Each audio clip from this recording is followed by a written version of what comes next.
Hey guys, welcome back to our channel Faction Olympiads. In this part, we will be starting with the section 2. और जैसा कि मैंने मेरे reaction video पे कहा था कि इस पेपर में इस सेक्शन में इन लोगों ने थोड़ा सा पैटर्न में चेंज किया है। -2 को इन लोगों ने -1 कर दिया है नेगेटिव मार्किंग को।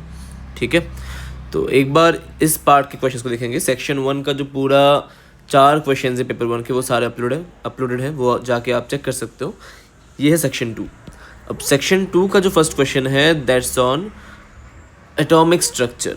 बोर्ड्स मॉडल के ऊपर पूछा गया है, सिंपल सा सवाल है, बस आपको रीअरेंजमेंट करना था सही से चीज़ों को। ठीक है, तो इस क्वेश्चन में देखते हैं क्या क्या पूछा गया है। क्वेश्चन में बोला गया है कि वी के, आर के और के गिवन है काइनेटिक एनर्जी, वेलोसिटी और radius in the kth orbit. एक लाइमन ट्रांजिशन हुआ है nth ऑर्बिट से मतलब 1 पे। ठीक है, फर्स्ट स्टेज पे है ये, n से 1 पे ट्रांजिशन है। पूछा गया magnitude of change in kinetic energy क्या है, तो आपको पता ही है। एक बार काइनेटिक एनर्जी का एक्सप्रेशन लिख लेता हूँ, फिर डेल्टा के लिख लूँगा आराम से। तो काइनेटिक एनर्जी का एक्सप्रेशन है ½ mv², और यहाँ से मैं इसको लिख सकता हूँ कि ½ mv.v। ठीक है, अब v को यहाँ से निकालना है, तो एक बार देख लो कि इसमें ना ऑप्शन में v भी है और r भी है, मतलब v तो चाहिए ही, r भी चाहिए, तो एक v को हटा के हम r में कन्वर्ट कर देंगे। अब बोर मॉडल के थ्रू मुझे ये भी पता है कि mvr = nh/2π होता है, तो यहाँ से ना आप v को निकाल दो कि nh/2m/r। ठीक है, अब इस v को जाके ऊपर पुट कर दो आप, तो k का एक वैल्यू निकल के आता है ½ mv/nh/2m/r। तो यहाँ से m और m कैंसल्स आउट, आंसर निकल के आता है यहाँ पे v/4 nh/πr। क्लियर, तो यहाँ से k का जो वैल्यू है वो आ जाएगा h/4π nv/r। तो अगर आप ऑप्शन में देखोगे ना, k final minus k initial, आपका वही बन रहा है। k final minus k initial finally है ये rn पे, मतलब nth ऑर्बिट पे, सॉरी फाइनली है ये 1 पे। तो इसके थ्रू मैं लिख सकता हूँ कि n मॉड दिया है तो कोई भी आप लिख दो, कुछ मैटर नहीं करता, nvn/rn - v1/r1। ये आ गया आपका पहला पार्ट, क्योंकि n1 है इनिशियल केस के या फाइनल केस पे, तो मॉड ले लो आप इसका। ठीक है, कोई अंतर नहीं पड़ेगा इससे, ऑप्शन का जैसा ही होगा। एक्चुअली फाइनल 1 है, इनिशियल n है। ठीक है, चलिए ये आ गया आपका फर्स्ट पार्ट। अब सेकंड पार्ट पे आते हैं, मतलब first option will be correct. अब सेकंड पार्ट पे आते हैं, magnitude of change in de Broglie wavelength पूछा गया है। ठीक, अब डी ब्रॉगली वेवलेंथ का फॉर्मूला क्या है आपको पता ही है कि λ = h/p, मतलब h/mv। तो समहाउ हमको यहाँ पे v निकालना है, क्योंकि v को in terms of kinetic energy निकालना है आपको। ठीक, तो यहाँ पे एक काम करते, इसको काइनेटिक एनर्जी में कन्वर्ट करते पहले। ½ mv² कर दो, ऊपर v कर दो और नीचे 2 कर दो, तो यहाँ पे आ जाएगा h/k × v/2। ठीक है, अब v को निकालना है, तो v को निकालने के लिए हम लोग बोर्स मॉडल लगा देंगे। पता है हमें कि mv²/r = 1/4πε0 e²/r²। ये हमने यूज़ किया क्योंकि ऑप्शन पे ε0 दिख रहा है हमको, तो r कैंसल्स आउट, तो यहाँ से mv² निकल के आता है e²/4πε0 × 1/r।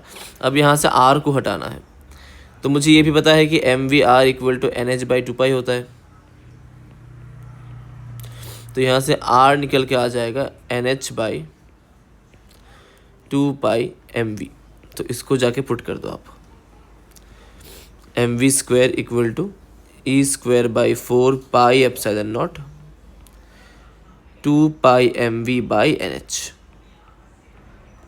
तो 2π 4π 2 cancels out, m cancels out, v और v कैंसल्स आउट, तो यहाँ से आपका v निकल जाता है e²/2ε0nh।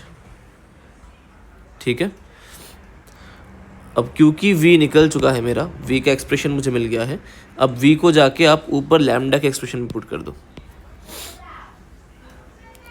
ठीक है, v को जाके ऊपर लैम्डा में पुट कर दो आप। तो lambda is equal to h by के मतलब kinetic energy times of v by two. तो v बाई टू अगर करूँगा तो बनेगा e square by 4 epsilon naught NH। तो h कैंसल्स आउट, लैम्डा का फॉर्म आएगा e square by 4 epsilon naught n के।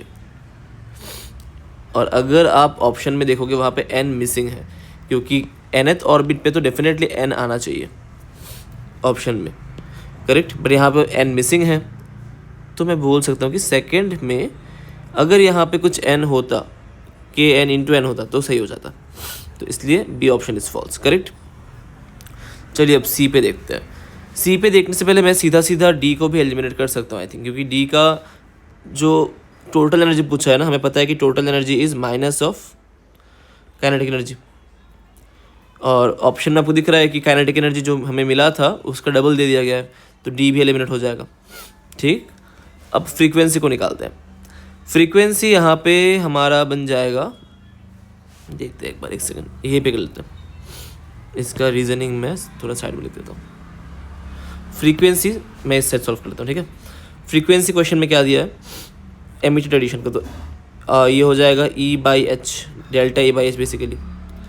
तो डेल्टा ई हो जाएगा आपका माइनस, अब डेल्टा ई चाहिए ना हमको, डेल्टा ई हो जाएगा माइनस के कितना है, एच बाई 4 पाई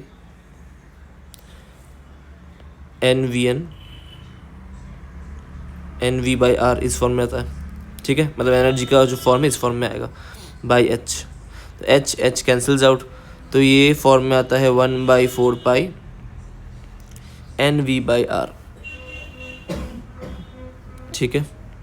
कुछ मिस किया क्या मैंने, mu equal to h nu, तो एनर्जी को मैंने लिख दिया h/4 पाई जो भी है n v by r divided by h. तो यहाँ पे मेरा एन वी बाई आर बन रहा है। यहाँ पे ऑप्शन में इन टर्म्स ऑफ आर दिया है और ई दिया है, तो मतलब यहाँ से वी रिप्लेस करना होगा मुझे। वी का आंसर हमने निकाल लिया था, e square by 2 epsilon naught NH, इसको पुट कर दो आप ऊपर जाके। तो 1/4 pi e square n v का मतलब है e square by 2 epsilon naught H, 2 epsilon naught HR। तो यहाँ पे आपका म्यू का जो एक्सप्रेशन है वो आ जाएगा depending on e square by 8 pi epsilon naught H r vary करेगा ऑर्बिट टू ऑर्बिट।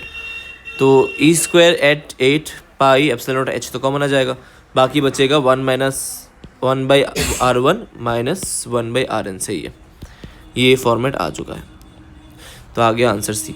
तो इसका आंसर आपका आ जाएगा ए एंड सी। बी और सी इनकरेक्ट है, क्योंकि बी में एक एन मिसिंग है और सी में ट्वाइस नहीं होता, सेम ही रहता है, ठीक है। चलिए, सिंपल सवाल था, बस थोड़ा सा कैलकुलेटिव था, इसको बस रीअरेंजमेंट ढंग से करना था तो आ जाता आंसर आपको यहाँ पे। चलिए नेक्स्ट पिक करते हैं अगला क्वेश्चन काइनेमैटिक्स पे होगा, तो सारे बच्चे इस क्वेश्चन को देख सकते हैं, वेदर इवन क्लास 11th और 12th, डेफिनेटली उन सब क्वेश्चन को आप देखिए, ठीक है। चलिए मिलते हैं अगले वीडियो पे।